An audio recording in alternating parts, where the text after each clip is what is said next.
আসসালামু আলাইকুম ওয়া রাহমাতুল্লাহি ওয়া বারাকাতুহু। বিসমিল্লাহির রহমানির রহিম।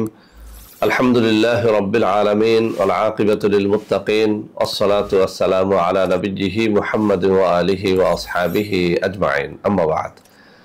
সম্মানিত দিনদার ভাই বোনেরা, আজ আমি আপনাদের জন্য অত্যন্ত চমৎকার একটা ভিডিও নিয়ে হাজির হয়েছি। বন্ধুরা আমার, আপনারা জানেন গত কয়েক বছর পর্যন্ত আমি বাংলাদেশের বিভিন্ন প্রান্তে সফর করে বেড়াচ্ছি। আলহামদুলিল্লাহ, যেখানেই যাচ্ছি অসংখ্য অগণিত ভাই ও বোন আমার সাথে দেখা সাক্ষাৎ করে তাদের নানা রকম সমস্যার কথা তুলে ধরছেন। আমিও আমার সাধ্যানুযায়ী তাদের সাহায্য করার চেষ্টা করে যাচ্ছি।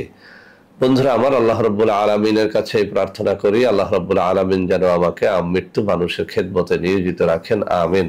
বন্ধুরা আমার, আমরা যখন বিভিন্ন এলাকায় সফরে বের হই, একদল ভাই ও বোন তাদের নানা রকম কষ্টের কথা আমাদের সাথে শেয়ার করে থাকেন।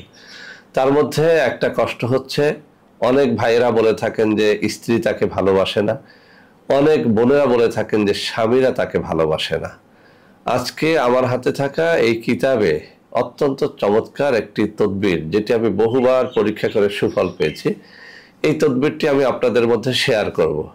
এটির মাধ্যমে স্বামী তার স্ত্রীকে, স্ত্রী তার স্বামীকে ভালোবাসায় একেবারে অস্থির, একেবারে পাগল করতে পারবেন। এখানে আরো একটা কথা বলে দেই, আমরা অনেক সময় আমাদের পছন্দের ব্যক্তিকে বিয়ে করতে চাই কিন্তু পারি না। আমি যাকে পছন্দ করি সে হয়তো আমাকে পছন্দ করে না, আমি ছেলে হই অথবা মেয়ে হই। আজকে এই আমার হাতে থাকা এই কিতাবের আজকের নকশাটির মাধ্যমে স্বামী যেমন তার স্ত্রীকে ভালোবাসায় পাগল করতে পারবে, স্ত্রী তার স্বামীকে ভালোবাসায় পাগল করতে পারবে, একেবারে সহজ একটা নিয়মে।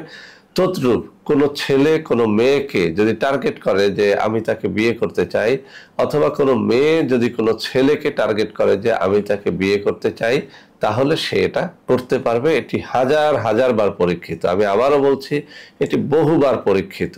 কেননা এই জাতীয় রোগীরা যখন আসে, আসলে তারা কিন্তু টাকার দিক তাকায় না, তারা চায় যে আমার কাঙ্ক্ষিত ব্যক্তিকে যেন আমি বিয়ে করতে পারি, বা কাঙ্ক্ষিত ব্যক্তিকে যেন আমি বশীভূত করতে পারি, কাঙ্ক্ষিত ব্যক্তি যেন আমার কথায় ওঠা বসা করে। তো এরকম হাজারো কিতাবে হাজারো তদবির রয়েছে, কিন্তু আমার ডান হাতে থাকা এই যে কিতাব, এই কিতাবের মধ্যে আজকের তদবিরটি অত্যন্ত অত্যন্ত পরীক্ষিত এবং নিয়মটাও একেবারে সহজ। তো বন্ধুরা আমার, যারা এই কাজটি করতে পারেন আপনারা নিজেরাই করেন, যারা করতে পারবেন না আমি স্ক্রিনে কিছু নম্বর দিয়ে দেব, এই সব নম্বরে যোগাযোগ করে আমাদের সাথেও আপনারা যোগাযোগ করে কুরিয়ারে কিংবা সাক্ষাৎ করে এই তদবিরটি নিতে পারবেন। তবে যারা নিজেরা লিখতে চান তাদের জন্য কয়েকটা শর্তের কথা উল্লেখ করে দিচ্ছি, কেননা শর্তাবলী পালন ছাড়া আপনি যত চেষ্টা করেন কোনো কবজ দ্বারা আপনি সুফল পাবেন না। এক নম্বর শর্ত হচ্ছে, আপনি তাবিজটা কারো মাধ্যমে লেখান অথবা আপনি নিজে লেখেন, অবশ্যই আপনাকে পরহেজগার ব্যক্তির মাধ্যমে লেখাতে হবে, অথবা নিজেকে পরহেজগার হতে হবে, নামাজি রোজাদার হতে হবে। দুই নম্বরে, তাবিজ কবজ লেখার নির্ধারিত কাগজ বা গাছের পাতা জোগাড় করে নেবেন। যেমন তাবিজের জন্য নির্ধারিত কাগজ বিভিন্ন দোকানে পাবেন, এবং বিভিন্ন গাছের পাতা, বিশেষ করে ভোজ পাতা বিভিন্ন দোকানে পাবেন, এটা জোগাড় করে নেবেন। তাবিজ লেখার জন্য খাঁটি মেশক জাফরানের কালি জোগাড় করে নেবেন, এবং ফাউন্টেন পেন জোগাড় করে, অর্থাৎ ঝর্ণা কলমের মধ্যে মেশক জাফরানের কালি ভরে তারপরে লিখবেন।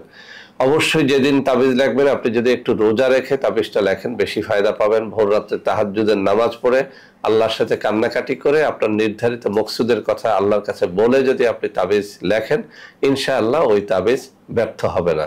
সর্বোপরি তাবিজ লেখার জন্য কোনো একজন পীর মাশায়েখ আল্লাহওয়ালা ব্যক্তির অনুমতি নিয়ে নেবেন, না পেলে অন্তত পক্ষে যারা তাবিজ লেখে এরকম পেশাদার একজন তাবিজ লেখকের একটা অনুমতি যেন আপনি অবশ্যই নিয়ে নেন। তো বন্ধুরা আমার, আবারও বলছি, এইসব শর্তাবলী যারা পালন করতে পারবেন না তারাই কেবল আমাদের সাথে যোগাযোগ করে তাবিজ কবজ নিতে পারবেন, ইনশাআল্লাহ আপনারা সুফল পাবেন। তো বন্ধুরা আমার, আজকের এই কবজটি আপনাদের সামনে উপস্থাপনের আগে একটু পড়ে শোনাবো। এই কিতাবের 62 নম্বর পৃষ্ঠার মধ্যে তাবিজটি রয়েছে। ভালোবাসা সৃষ্টির অন্য তদবির নামে শিরোনাম করা হয়েছে। বলা হয়েছে, নিম্নোক্ত সূরায়ে ইখলাসের নকশা লিখিয়া কোন বৃক্ষের ডালে বাঁধিয়া রাখিলে যখন উহা বাতাসে নড়াচড়া করিবে তখন প্রেমিকের অন্তরে প্রেমের টানে অস্থির হইবে। অর্থাৎ এই সূরা ইখলাসের নকশাটি আপনি প্রথমত শর্তাবলী পালন করে মেশক জাফরানের কালি দ্বারা কোনো কাগজে বা ভোজপাতার মধ্যে লিখবেন, মাথুলিতে ভরবেন, এরপরে কোনো একটা গাছের ডালে এটা বেঁধে দিবেন, মানে ঝুলিয়ে রাখবেন। এমন জায়গায় ঝোলাবেন যেখান থেকে কেউ চুরি করে না নিতে পারে। অনেকের কাছেই আমরা এই জাতীয় তাবিজ দেই, এরপরে করে কি এমন জায়গায় ঝুলিয়ে রাখে যে বাচ্চা ছেলেরা দেখে ফেলে বা মেয়েরা দেখে ফেলে, ওটা নিয়ে খেলা করে, ফেলাইয়ে দেয়, এরপরে ফেলে দেয়, এরপরে বলে যে স্যার আপনার তাবিজে কোনো কাজ হয় না। যখন বলি যে আপনার তাবিজটা নিয়ে আসেন, তখন বলে যে স্যার গাছের কাছে গিয়ে দেখি গাছে তাবিজই নেই। এমনটা হলে চলবে না। অর্থাৎ আপনি এমন গাছে ঝুলাবেন যেখান থেকে এই তাবিজটি কেউ চুরি করতে পারে না, কেউ ফেলে দিতে পারবে না। আপনি গোপনে ঝুলাবেন আর মাঝে মধ্যে খেয়াল করবেন যে তাবিজটি ওই গাছে ঝুলন্ত এখনো আছে কিনা। তো যখন এই ঝুলন্ত তাবিজটি বাতাসে নড়াচড়া করবে, আপনার কাঙ্ক্ষিত ব্যক্তির মনের মধ্যে তখন একটা আপনার জন্য মায়া তৈরি হবে, আপনার জন্য অস্থিরতা তৈরি হবে, ভালোবাসার টানে সে অস্থির হয়ে আপনার বশ্যতা স্বীকার করবে। এটি বারবার পরীক্ষিত।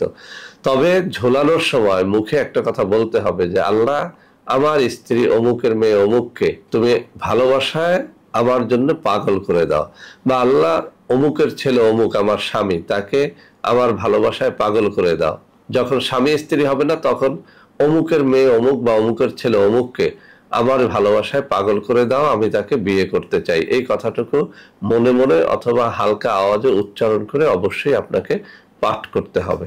আপনি যদি পাঠ না করেন, এই তাবিজ দ্বারা আসলে কোনো কাজ হবে না। আরো একটা জিনিস করতে পারেন, এই নকশার নিচে আমি যে কথাটুকু বললাম, অমুকের মেয়ে অমুক, অমুকের ছেলে অমুক, এই কথাটুকু বাংলায় অথবা যে কোনো ভাষায় লিখেও দিতে পারেন। তো বন্ধুরা আমার, আমি তাবিজটি এখন আপনাদের সামনে উপস্থাপন করছি। আমার এই যে ডান হাতে যেখানে আঙ্গুলগুলো নাড়াচ্ছি, ঠিক এই জায়গাটায় এই নকশাটা রয়েছে। আপনারা একটু লক্ষ্য করে একটা স্থির একটা চিত্র নিয়ে নেবেন, একটা স্ক্রিনশট নিয়ে নেবেন, তাহলে আপনারা এর দ্বারা ফায়দাবান হতে পারবেন। অর্থাৎ এটি আপনি লিখতে পারবেন, নির্ভুলভাবে লেখার চেষ্টা করবেন। আর নামাজ রোজা করে, কান্নাকাটি করে, আপনার কাঙ্ক্ষিত ব্যক্তিকে পাওয়ার কথা আল্লাহর কাছে বলে তারপরে করবেন। প্রতারণার নিয়তে এইসব তাবিজ কবজ করলে আপনি হারামের গুনাহগার হবেন। কোনো প্রতারণা চলবে না। আপনি অবশ্যই যাকে বিয়ে করতে চান অথবা আপনারা যদি স্বামী স্ত্রী হন, তো একে অপরের জন্য এটি করতে পারবেন। বন্ধুরা আমার, যারা এই তাবিজ কবজ নিজেরা করতে পারবেন তো ভালো, যারা পারবেন না তারা আমার হাতে থাকা এই সব নম্বরে যোগাযোগ করে আপনারা আমাদের কাছ থেকে যে কোনো ধরনের তাবিজ কবজ নিতে পারবেন। এছাড়াও বন্ধুরা আমার, আমাদের রয়েছে কিছু অর্গানিক পণ্য, যেসব পণ্য ক্রয় করতে গিয়ে আপনারা অনেকেই প্রতারিত হচ্ছেন। তারাও এই সব নম্বরে যদি যোগাযোগ করে অথবা আমার সাথে সরাসরি দেখা সাক্ষাৎ করে যদি পণ্যগুলো ক্রয় করেন, তাহলে এখন থেকে আর প্রতারিত হবেন না ইনশাআল্লাহ। তো বন্ধুরা আমার, আশা করি আজকের এই ভিডিওটি আপনাদের অনেক অনেক কাজে দেবে। বন্ধুরা আমার, ভিডিওটি ভালো লাগলে অবশ্যই লাইক করবেন, কমেন্ট করবেন, শেয়ার করবেন, আমাদের প্রত্যেকটা চ্যানেলকে ভালোবেসে সাবস্ক্রাইব করবেন। আল্লাহ হাফেজ। আসসালামু আলাইকুম ওয়া রাহমাতুল্লাহি ওয়া বারাকাতুহু।